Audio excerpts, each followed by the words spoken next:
और इंदौर में दूषित पानी के मामले के बाद मध्य प्रदेश में हड़कंप मच गया, लेकिन इसके बावजूद सरकारी एजेंसियों की लापरवाही थमने का नाम नहीं ले रही। ताजा मामला ग्वालियर के जया रोग चिकित्सालय समूह के न्यू जेएच परिसर का है, जहां पर निर्माण की घटिया गुणवत्ता देखने को मिली है। मरीजों, उनके परिजनों के लिए बनाई गई धर्मशाला में सैनिटरी और पानी की लाइनों में गंभीर खामियां मिली हैं। टॉयलेट में पानी की आपूर्ति बाधित है, पाइप लीक हो रही है और नलों से पर्याप्त पानी नहीं पहुंच रहा है। तो कई जगह टाइल्स टूटकर गिर रही है। दिव्यांगों के लिए रैंप तक नहीं है।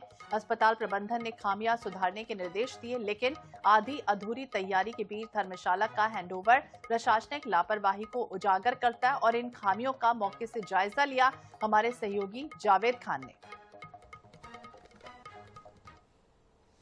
धर्मशाला है, काफ़ी लंबे समय से उसको शुरू कराने के प्रयास किए जा रहे थे।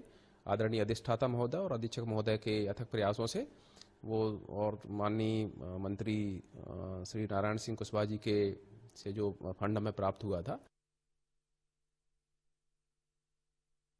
और आखिरकार लंबे इंतजार के बाद ग्वालियर के सबसे बड़े सरकारी अस्पताल 1000 बिस्तर के अस्पताल की धर्मशाला शुरू हो गई है। और सबसे बड़ी बात उसको जो हैंडओवर किया गया है लॉयंस क्लब को कर दिया गया है। यहाँ पर फिलहाल 48 बेड के अटेंडर और मरीजों के रहने की व्यवस्था की गई है। और आपको दिखाते हैं इस धर्मशाला का नज़ारा। एक काफ़ी बड़ी उम्मीदों के साथ इस धर्मशाला को बनाया गया था। चूँकि अब सर्दी का सीजन है, हालांकि आधी अधूरी तैयारी के बीच इस धर्मशाला का हैंडओवर का कर दिया गया है, लेकिन अभी काम अभी भी जारी है और काम अभी चल भी रहे हैं।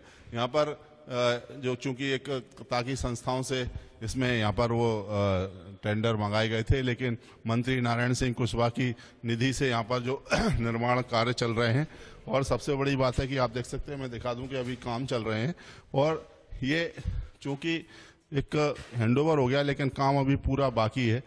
टॉयलेट और उसकी व्यवस्था की बात की जाए, चूंकि आजकल सिस्टम टॉयलेट की सफाई और उन चीज़ों को लेकर है जिसमें फोकस किया जाता है कि आखिर जो टॉयलेट हैं कितने साफ हैं, कितने गंदे हैं।